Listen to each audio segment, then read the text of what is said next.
the Rick Wilson, fresh off of his trip to Miami, where the GOP debate took place last night. Another shit show, of course, which is not a shocker. Rick, I am impressed with your travel logistics that you were able to make it on time for the live show. Good to see you. I have been last week, as you know, you and I went to do a speech. We did a speech together in Nashville on Wednesday night. Got on a plane. We had meetings Thursday morning in Nashville. You and I did. I got on a plane Thursday afternoon, flew to Savannah, had a dinner with my son and his fiance, and then he got married, and my fiance. We had a wedding party the next night. Had a wedding on Saturday. Came back to Florida on Sunday. Went down to Miami this week. Got to Orlando on a train. Got in a car. Drove home. All for you, America, to be on the breakdown right now, 7 p.m. East Coast time. I am jacked up as shit on caffeine. How many freaking Diet Cokes have you had on that car ride? I'm going like half a dozen. I'm thinking you could measure it more in like gallons than individual units. Well, yeah, you definitely have me beat. After Nashville, when you flew to Savannah, I had to do another. You went to the West Coast. Right. I did that event in Nashville for the Leadership Nashville group. And then first thing Friday morning, I flew out to LA to speak in front of the Impact Guild out there about democracy and all that. And then I flew back from LA on Sunday. And then we had the elections this week. I mean, it has been nonstop for all of us. It's really been nuts. But you know what? We're thrilled to be with you guys because it's been a couple weeks because we've been on the road fighting for freedom and having fun most of the time. And we're going to talk about all that stuff tonight. We're going to talk about the debate because how could we not? We're going to talk about the election, the 23 election results on Tuesday because how could we not? Of course, there's the doom poll about Biden. Everybody calm down. We're going to talk about that. And then Trump's really bad week in court. How could we not talk about that? But before we get to all of it, we have to bless you with the last week in the Republican Party, just to recap, in case you forgot about the crazy. Roll it.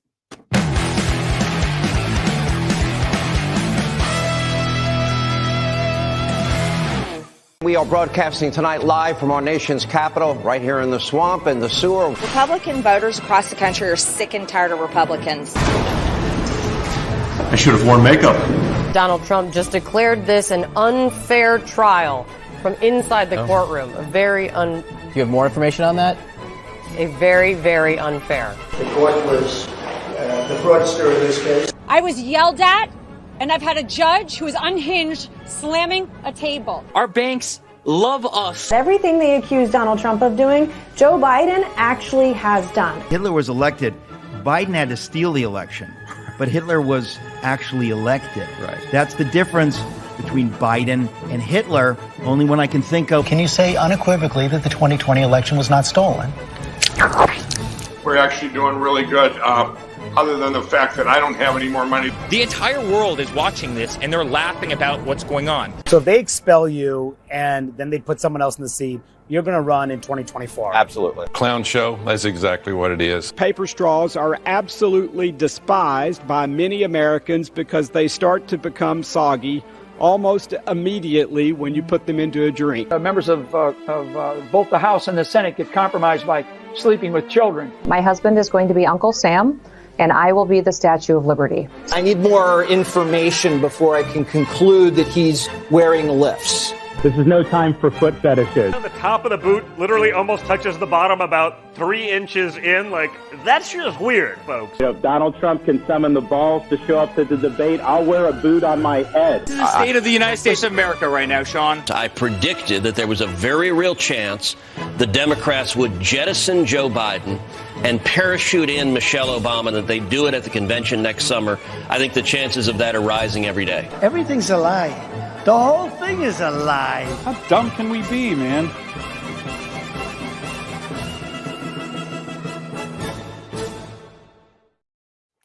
Yes, I kind of missed the last week in the Republican parties. On you know what? That had some real juice tonight. Shout out to Jeff this week. Yes, for a masterful piece of LWRP. Yes, and I'm digging the new music. I love it. And if you guys really like Last Week in the Republican Party, subscribe to our YouTube channel because we are starting to put more of our stuff there. It's easier for people to trying find. not to be on the hell site as much. Yes, that's one of the big reasons too, because it sucks now, even worse than ever, that we're talking about Twitter, X, whatever the hell it's called. So if you want to see our content, and you can subscribe to the YouTube channel every Tuesday, Last Week in the Republican Party comes out. And then obviously on Thursdays, you get to see the breakdown, and it'll remind you when we're coming on in case you forget. So, like and subscribe. Yes, like and subscribe. And we know, because we have our folks that read the chat, a lot of times Rick is reading the chat during the show. So we appreciate your comments. I try to scan the chat while we're going. Yes. Well, I can't, because one of us has to keep their eyes on the road. One of us has to keep their eyes on the road during the show, but we do see your comments, and I go back and I read them after the shows oftentimes. So we appreciate you guys out there in our YouTube chat. Now, Rick Wilson. Yes, ma'am. The debate last night. Weak, low energy. I've been to a couple of these things in the past when, it used to be a thing and there was actual substance to these debates. This nonsense, we're on number 3 now. It's excruciating to watch. And I have to say, I agree with Donald Trump at his competing rally 10 miles down the road in Hialeah in South Florida, where he's like, nobody watches these things. They're terrible. Yeah, he's kind of right, except we have to suffer through them so we can talk about it. For those of you who did not watch it, shout out to our rapid response team who did watch it and cut this clip for you guys so you can get a sense of well, actually, we'll get to the rally in a second. Let's talk about the debate before we get to the rally. Rick, I want to punch Vivek Ramaswamy in his face every time he opens his mouth. Honestly, I want to punch it. I want to nut punch him every time he opens his mouth. Honestly, let's just skip right to it, okay? He has to have some first. Let me tell you, that guy is every libertarian incel dipshit your freshman year of college who sits in the dorm room and lectures you on you haven't sufficiently understood Ayn Rand. Okay, I'm sorry. This guy, there's something about him that irritates me at a level where when I see him, all I think of is I'd like to see more of Vivek Ramaswamy after the Wolves are finished. Right. This guy is so truly, and look, insufferable. You and I are not Nikki Haley stands by any means. No. But when he went after her daughter, I mean, get the fuck out of here. Yes. As I've proven before, go after my kids and things are going to go really fucking wrong for you. Yes. Yeah. I mean, listen, he had so many cringe moments last night that it was hard to keep track. But there were 2 in particular.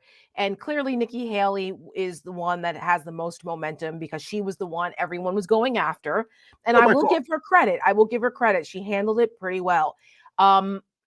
Let's show a clip of him making this comment about her daughter. It was in the context of a TikTok conversation. How do you get TikTok banned if you use it?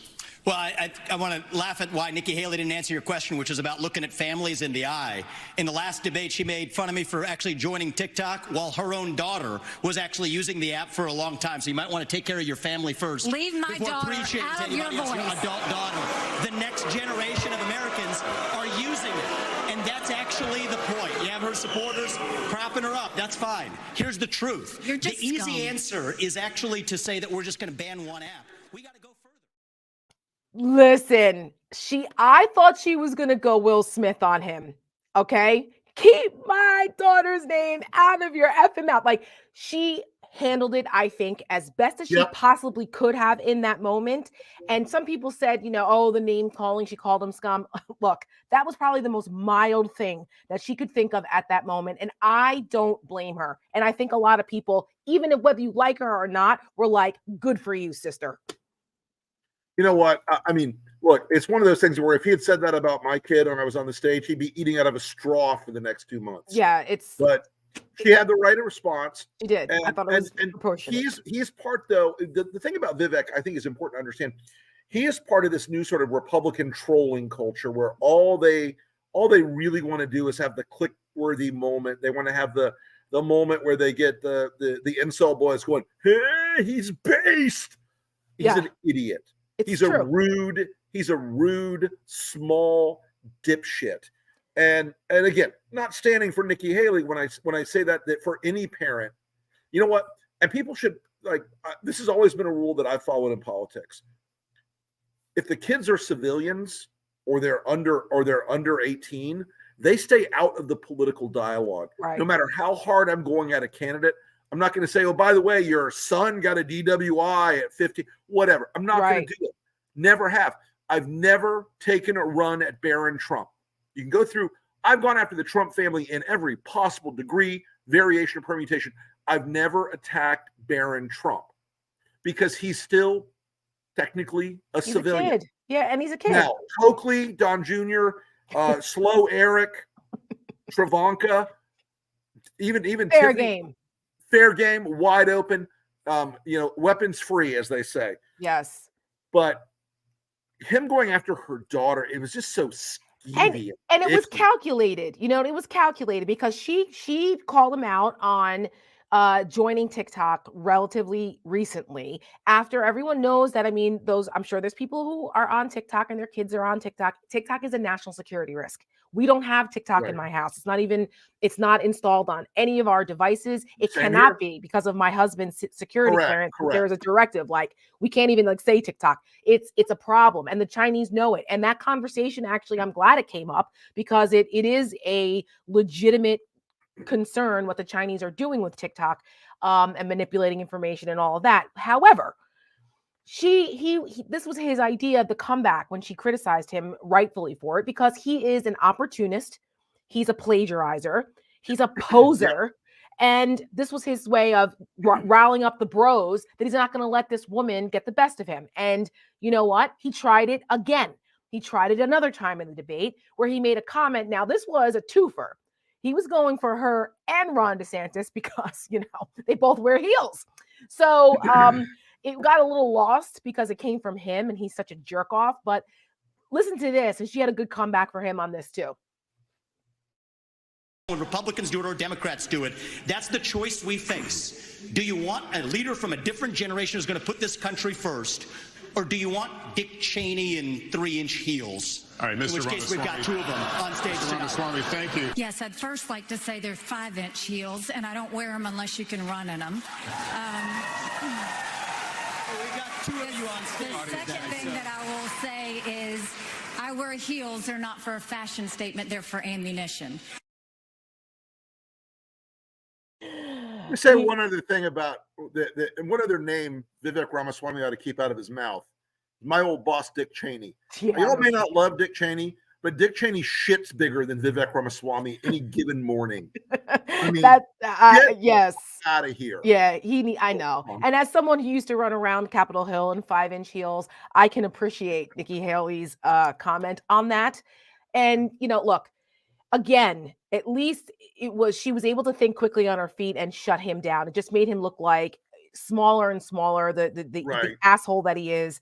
And she, unlike him, she's actually gaining momentum and he's losing it. So his little audition to be the next Fox News podcast bro or whatever the hell he's going to do is, good luck with that, buddy. But he needs to really just stop it. Now, the reason why we're talking about all of this as opposed to anything like real substantive is because there wasn't really much that's going to make a damn bit of difference in this debate. Trump is still going to be the nominee. It's not going to matter. So we're pointing out little things that at least kept us interested in watching the debate. Chris Christie, I thought, did a decent job last night as well. He actually sounded sane most of the time, but except I don't think that I thought it was a little more subdued. I guess I don't know. I will say this. I think they all realize, Tara, I think they all realize that this is, for Ramaswamy and Christie, almost certainly their last debate. Correct. Probably for Tim Scott. Tim Scott, I'm told it was that they called an audible at the party at the very last minute.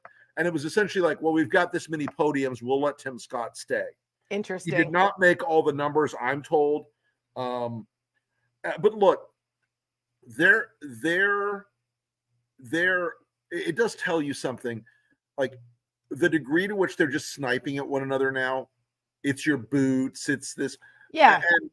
And honestly, you didn't see a really compelling vision there last night, once again, of anyone saying, here is why I am the alternative to Donald Trump. Correct. Here's why I will be a better president, a better leader, a better inspiration for the country than Donald Trump. They can't say his name. I mean, DeSantis came out and was like, he's a loser. Right. He tried, and Haley tried by trying to say, oh, well, he brought us into debt.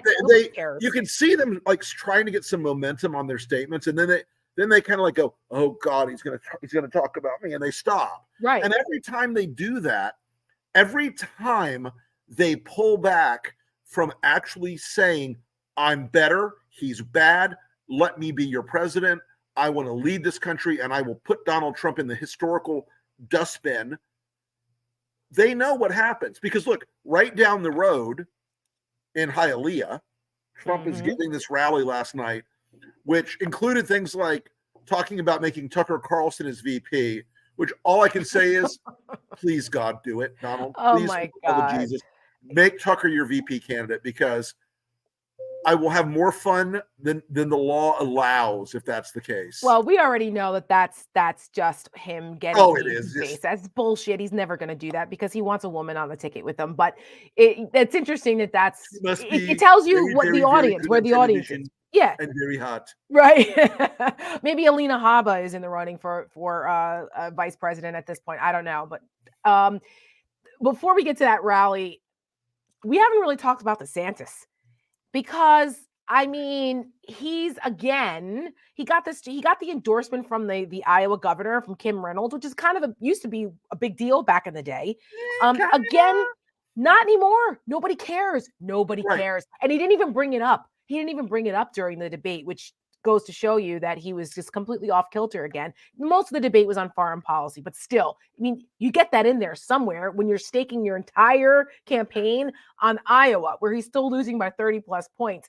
But of course, no debate with Ron DeSantis is complete without him looking like a total freaking weirdo on stage. I'm doing my Ron DeSantis lizard imitation. Who else saw this? Who else saw this? Come on, people. Come on, guys, run it.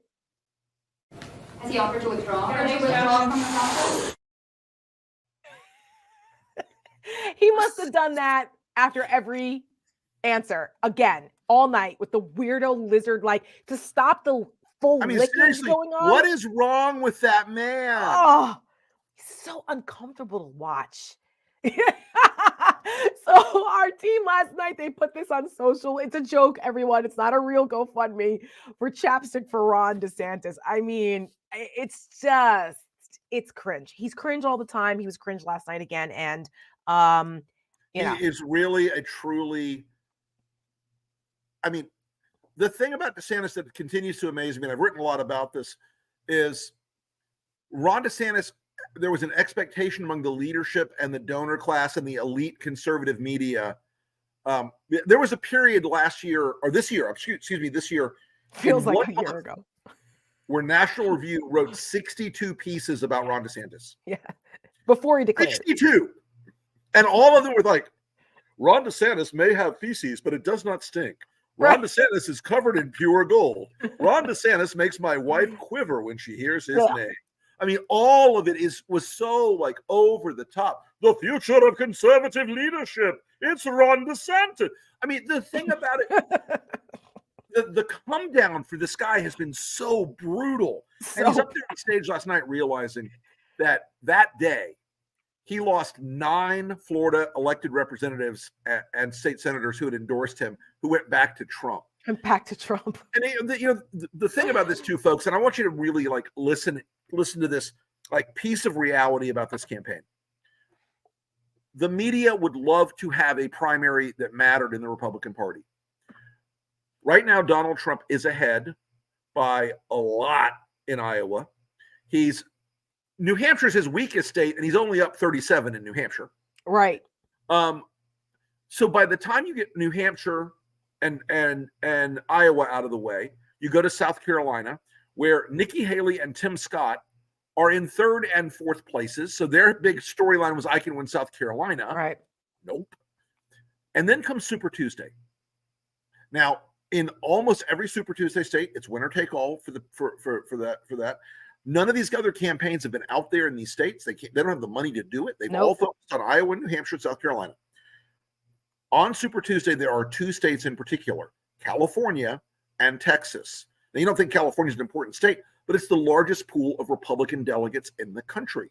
Did they change that to winner take all also? Because it used to be those are both winner take all. Yeah. So Donald Trump on Super Tuesday, March 5th, will get just from those 2 states almost a 5th of the delegates he needs to win. Now, by then, you go to March 12th, which is Florida, where Ron DeSantis is behind Donald Trump by 36 points right now. 36 points. Now, tell me where the move is, where that's going to change. Right. And then he loses the 3rd largest state to Donald Trump, where it's winner take all. Yeah.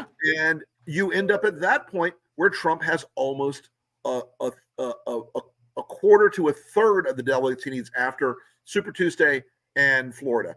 This is over already. It's over. It's over. That's why we keep telling people it's Trump versus Biden. Focus on this. Yes, all this third-party noise and garbage that's out there is a problem, but it's Trump and Biden.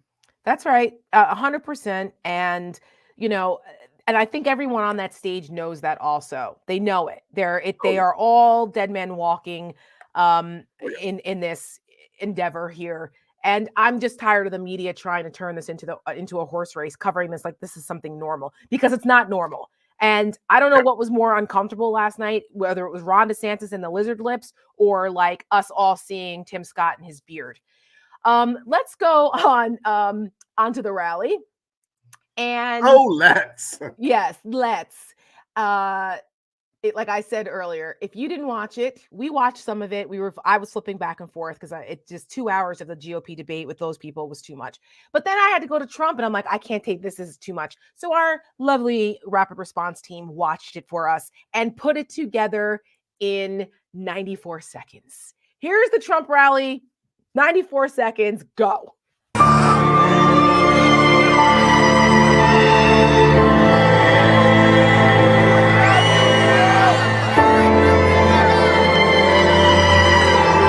The election was rigged. The election was stolen. We have an election that's coming up very quickly, but 1 year is a long time. For 4 years, nothing happened. I've been indicted. They indicted me. He indicted me. I'm indicted. I'm being indicted. Political indictment. Biden indictment. I got one here. I got one there. I have one there. I have one here. I'm being indicted for you. Thanks a lot, everybody. These people are sick. I must have cheated by a lot. 2024 is our final battle. We're people with common sense. We're going to build a dome right around this country. And these stupid idiots come in and they say, oh, we don't want to do that. They don't like sending out their ballots into the open atmosphere. They make paper now. Watermark paper that's amazing. Barack Hussein Obama. Barack Hussein. Barack Hussein Obama. Barack Hussein Obama. Barack Hussein Obama. Roseanne Barr. Little pump. Bacon. Bacon. Your favorite president, me. Pneumonia time, right? Hannibal Lecter.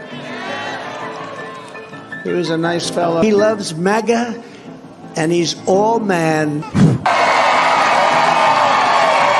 You sit and wait for hours and then are notified that the plane won't leave. This country's going to hell.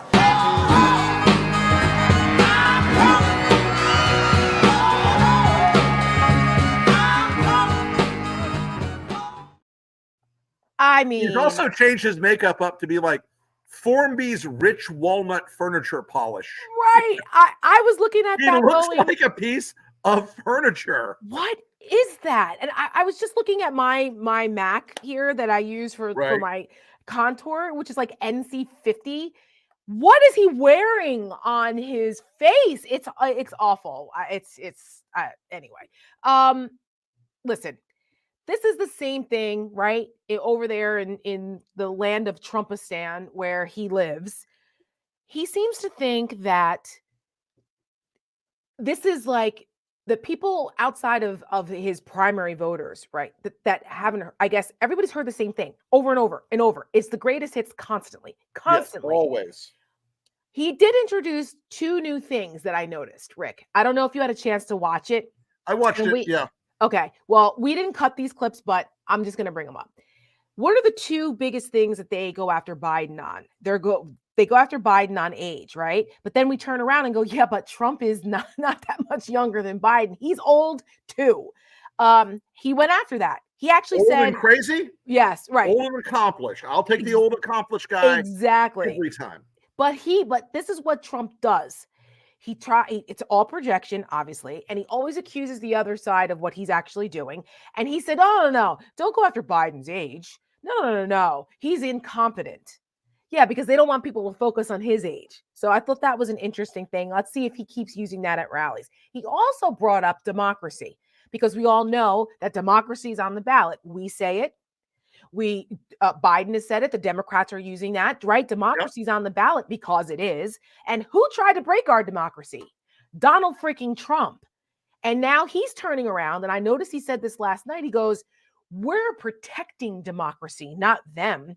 We are. Right. So now he's trying to pervert the democracy message because it's a salient one for people who are sane. And actually, Kate said we have the clip. All right, run it. So people can hear it for themselves. Remember, we are not the ones endangering American democracy. We are the ones saving American democracy. We are saving it. Outrageous. I yelled at my computer. I was like, the hell you are, you son of a bitch. I flipped out. I was like, no, he is not going to co-opt that message. We are not going to let Donald Trump co-opt that message. I got to tell you, I have look, they always project their evil onto other people. And now they're trying to project that they're trying to do this because they know that we're on something with them this year where the issues of democracy and individual liberty are hurting them desperately. And so they're going to try to recapture a lot of that. Yes. Or at least muddy the waters. At least muddy the waters, because people can't define it or make people question what democracy really is, or try to mask the authoritarianism and this illiberal populism that they're engaged in, and try to tell people that that's democracy. No, it is not. That is not democracy. It is not. It's like the polar opposite of democracy, which is why we're in this fight in the first place, to educate people, to make sure they understand the contrast here. And meanwhile, while all that is going on, you had Trump and his court cases, which he's trying to undermine the validity of all of those because he knows he's in big shit trouble there. In Earth 1, where we live, 91 counts would normally be disqualifying. 91 felony counts indicted. Normally, that would be disqualifying. No, not in the Trump land of Trumpistan on counter Earth. And of course, this week we had to make sure that we got in Trump's head with our audience of one stuff. And if only we were good at that. Right. If only someone could do that. Well, before we run the ad that got him to do this at the rally last night, we're going to show you he has seen the ad. We placed it on Fox News. It is playing down in Mar-a-Lago many, many, many times over the next couple of days. It's been running since, I think, Tuesday or Wednesday. And this is what he said at the rally last night. He didn't say our name, but trust us, folks, he's talking about the Lincoln Project. He wanted to. Is this close? Watch. They're all fake news now. They're all fake. They're all fake news. They put commercials on that are so bad, even when they're with you, and then they put commercials on that are so bad and ridiculous. But I saw a chart. So bad and ridiculous. Where's our rapid response on that for all of you Breaking Bad fans? You have the rhinos. You have the bad Republicans. You have the sicko rhinos. They put commercials on that are so bad, even when they're with you, and then they put commercials on that are so bad and ridiculous. Perverts who use the names of Washington and Lincoln to buy millions of dollars in ads to say bad, libelous, and incorrect things about it. You know, the rhinos, the people that do the ads and stuff. Say my name. The Lincoln Project. You're goddamn right.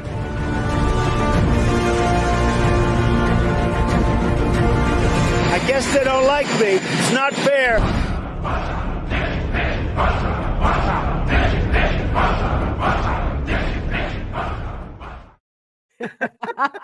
Having a little fun with it. Every time he does this, we add on to it. Yep. So what made him? By the way, folks, and one of the things that you guys end up when you donate or when you follow us, when you share these ads and share the message, you are helping us get in his head. Now, why is that important? And I think look, is it fun to troll Trump? Absolutely. It's hilarious. But what it really does, and I can tell you this, I know this for a fact, because we've had two separate sources tell us in the last 24 hours that Donald Trump spent an hour raging about this ad about Ivanka that you're going to see in a minute. He's furious with it. Why do we do that? Is it to make him angry? Well, sure. But it's also because that's an hour out of his day. He's not campaigning, raising money, attacking Joe Biden, or anything else. And we know their campaign folks are angry right now. Hi, Chris. I know you have your trackers watching us. Love you, brother. These people, when we are able to get that kind of ad run in Mar-a-Lago or in Bedminster, we know how to get it to them. We know how to put it on the ways people see it. I'll tell you a trick, guys, and he can't stop it. He can't stop it. When we run this ad in Mar-a-Lago, we know in the club at Mar-a-Lago, in the lounge part, they have the Golf Channel on. So we're always putting on the Golf Channel. If we know he's going to be at Doral playing golf that day, it's on the Golf Channel. It's on Fox at night because he likes to watch Fox at night so he can fall asleep in his golden bed. All these things that we do to mess with him, they have a strategic objective as well. Yes. We are always keeping him thinking about something else. We're always distracting him. We're always causing him pain. And sometimes the pain comes in an area where it confuses pain and arousal and desire and hatred and love and grossness. Yeah, that's gross. Which we'll show you. Yes, between that and now you talking about him laying in his bed to go to sleep at night watching Fox. I don't want to have any of those images in my mind ever again. Donald Trump covered in oil. Here's the ad that has driven him crazy this week because his beloved daughter Ivanka testified in court yesterday. Oh, Donnie, she's taking the stand. The one you always wanted and could never have. She and Jared tried to get away from you, to ignore you, using your name to make billions. You're embarrassing to her, uncomfortable, gross. My dad's communication style is not to everyone's taste. She's looking for an exit, freedom from you. So when she testifies, she'll sell you out. Maybe she already has. What'd she tell Letitia James behind your back? What deal did she cut? The statements are explicit that the preparation was the responsibility of Mr. Trump. She'll do anything to be away from you.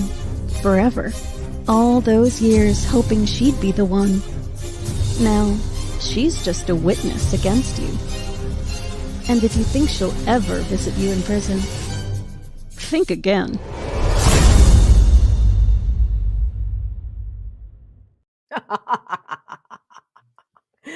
Oh, he has such a soft spot for Miss Ivanka. I don't even think it's really always soft, Tara. Oh, gross. Oh my God. I set that up for you, Rick. You really did. I did. Yeah. Oh my God.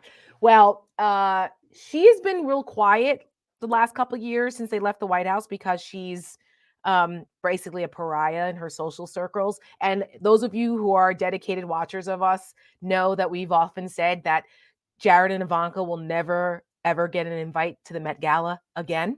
Nope. And we actually named that internally Met Gala. Because that's the shipping code for the ad, Met Gala. Yes, Met Gala. Because she's trying. She's emerged once again a little bit in the social scene, hanging out with Kim Kardashian. She got an invite to Kim Kardashian's birthday party. Woohoo, big deal. She's trying to, ease her way back in.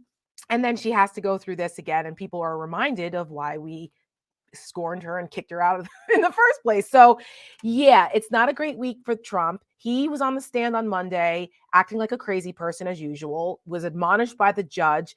He was ranting and raving. You saw in our last week in the Republican Party, his lawyer was bitching and whining about how she was mistreated. And bitch, shut up. Okay, shut up. You work for Donald Trump. No one has any sympathy for you. Have several seats. Shut up. Right. So, have all of them, please.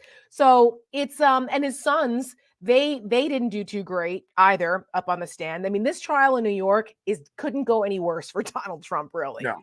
It really couldn't. And he's so personally invested in it because this is all about his business. I mean, the conclusion here, he's already been found of financial fraud, guilty of financial fraud. This whole thing is about the penalty phase. How much is it going to cost him? And it could be the death penalty for his business. If this judge decides, he could decide that the whole kit and caboodle here, what, 250 million, I think, is what the state's asking. And that would basically end the Trump Organization in New York. So they're not doing a great job convincing this judge that they shouldn't get the financial death penalty here. And, it's driving him crazy. And we're happy to contribute to that. Happy to any old time I can cause Donald Trump some more mental or physical misery, I am here to deliver. We're here for it. We're here for it. Which leads us into the polling from this week. And, you had between the polling this week on Biden, everybody freaking out on Sunday. And then you had Tuesday, the election results across the country, which were fantastic for Democrats, fantastic for democracy, fantastic for people who want to beat back MAGA extremism. Big deal. Big deal. And this is what it's all about, folks. This is what's at stake. And on Tuesday, it kind of, thank God, shut a lot of people up about the Biden polls. But Tuesday, we cannot understate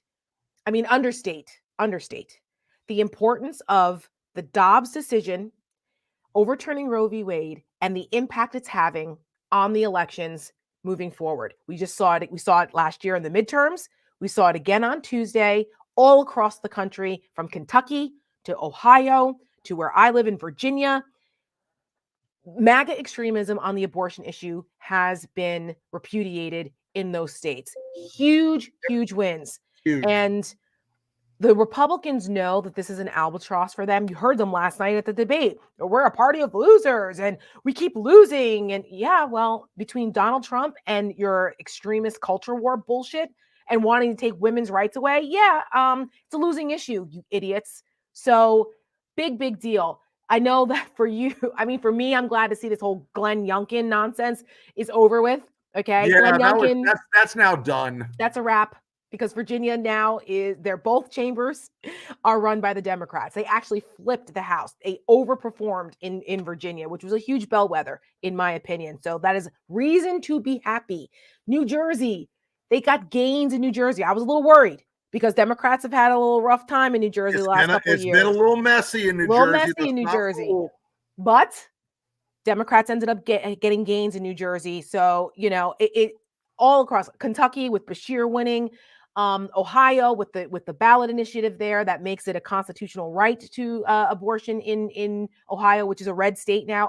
These are all things to be happy about, people, and to have confidence that that these polls you hear about Joe Biden losing to Trump right now, they are not dispositive of what will happen in a year from now. Rick, will you please explain that a year is like a gazillion years in political terms? Okay, folks, let me run some numbers for you. At this point, when the president for whom I worked in George Herbert Walker Bush, at this point in 1991, he was at 87% approval, leading any hypothetical candidate by more than 50 points. I think he was up to 92 at one point, wasn't he? He was, but it was 87 by November.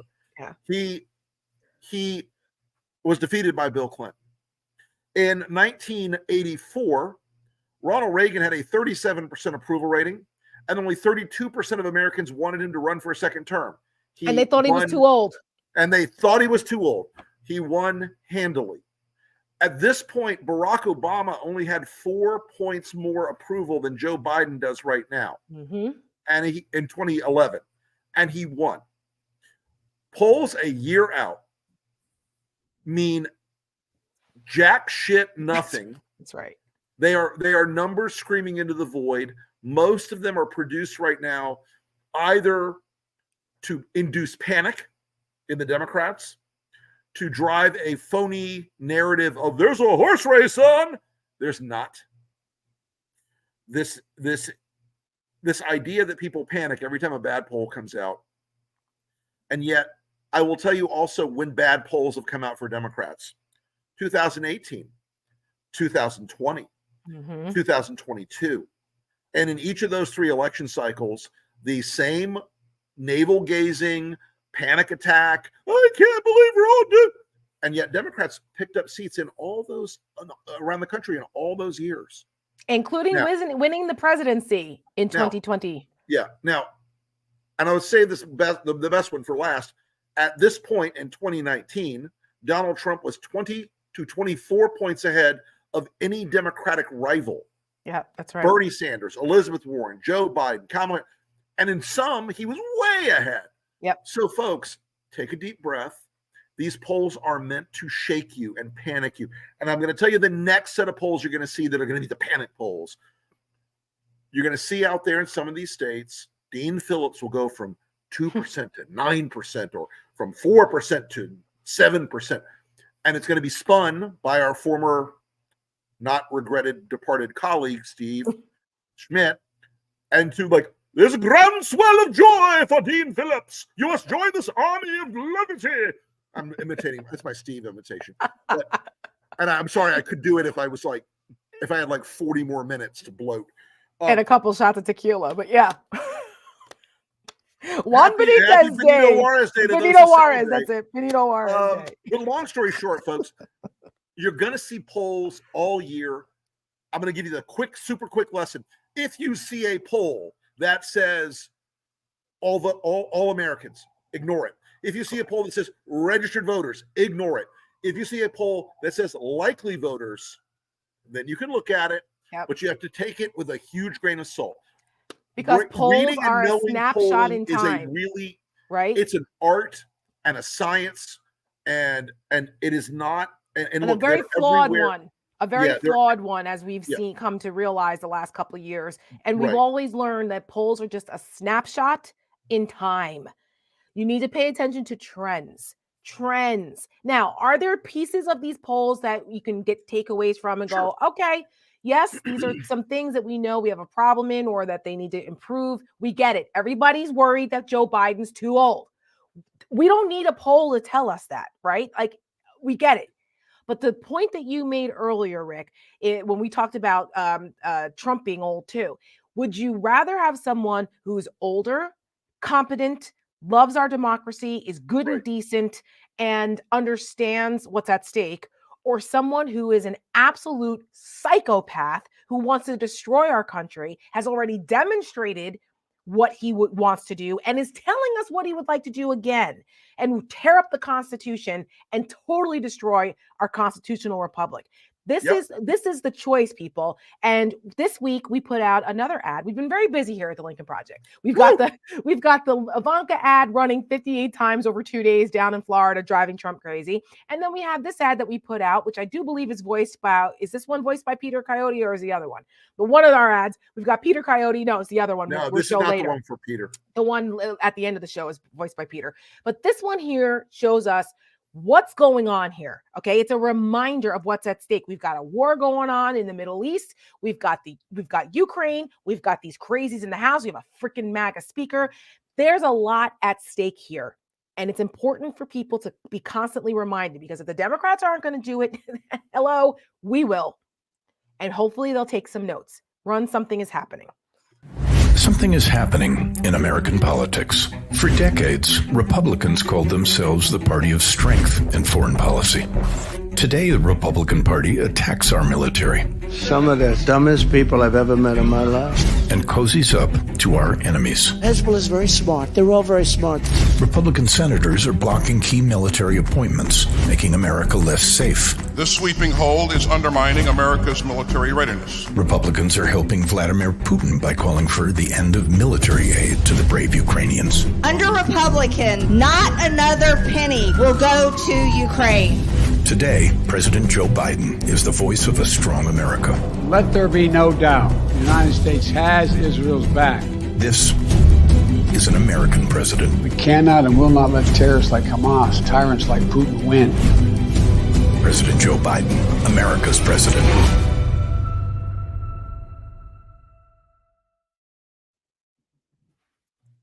That's how it's done. Okay. Yep. That's what that's what Democrats should be putting out now. Right now. Every week. Good. Setting the narrative.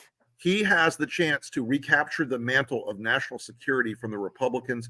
That ad is Stuart Stevens wrote that. It was brilliant.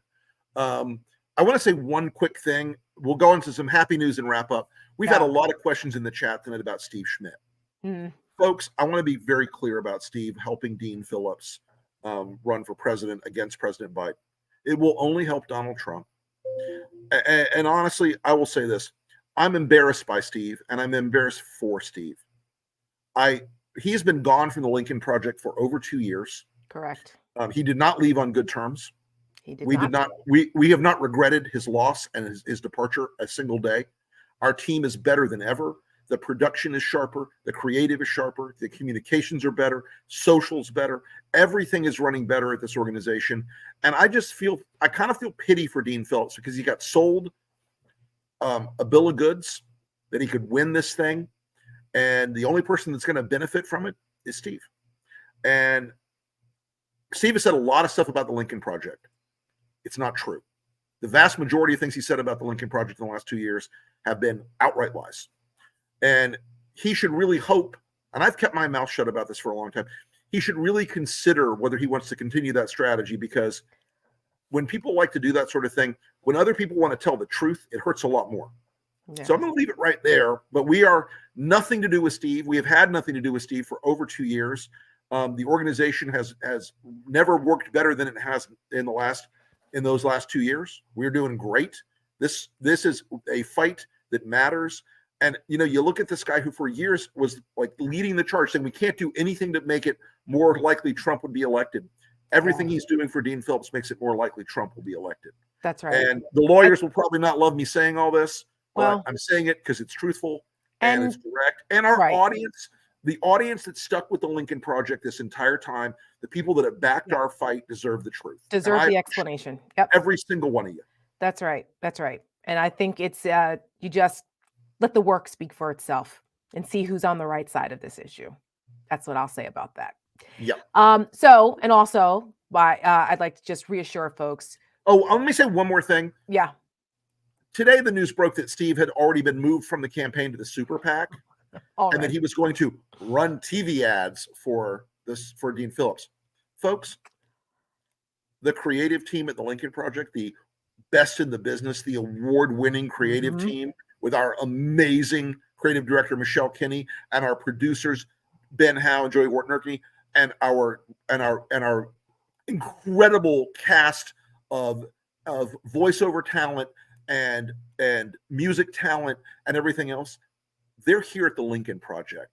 Whatever dollar store hobos he gets who have an Avid or Final Cut on their janked out stolen laptop to cut ads, it's not going to be what you see here, folks. And I'm proud as hell of our team in the creative department, and I will fight for all of them every day. Both in the main creative department and the rapid response department, they produce the best video content in the country. Yes. Bar none, hands down. I will fight anybody over that at any time. Yes. So, Kate, don't be fooled that you're going to see that sort of thing that's going to all suddenly like sweep up and go, oh, Dean Phillips, it's just as good as the Lincoln Project ads. No. Good luck. No. And we all know that. And we're proud as hell of all of them. And bring it on. If they really think that they're going to compete with us, we're the best in the business for a reason. And on that note, everybody, keep calm and carry on. Keep calm and carry on. All this. And we stay in the fight. You guys stay in the fight with us, and we will run this thing to the very last day. Absolutely. We will get Joe Biden back in office and put Donald Trump on the dustbin of history. Absolutely. And on that note, two things. One, when we were talking about Rick traveling to Savannah, it was because your son, Andrew, who is part of our team as well, and his lovely bride, they got married this weekend in Savannah. Woo-hoo! There they are, looking sharp and beautiful. Is that a green? It's a green velvet jacket. Yes. Very schmancy. I love it.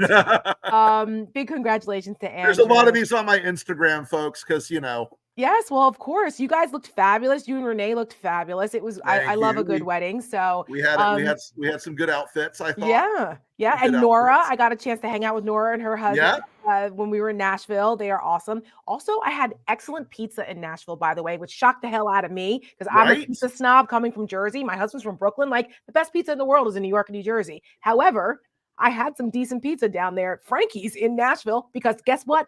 They're from Brooklyn. So there you have it. And finally, as we wrap up, we want to thank everybody. And we have another ad that we put out. It's called Stop Pretending. And this is, I think, something just to keep everybody reminded about this fight that we're in. And we want to thank you all for supporting us. And we will see you guys either next week or the week. I think we might have a show.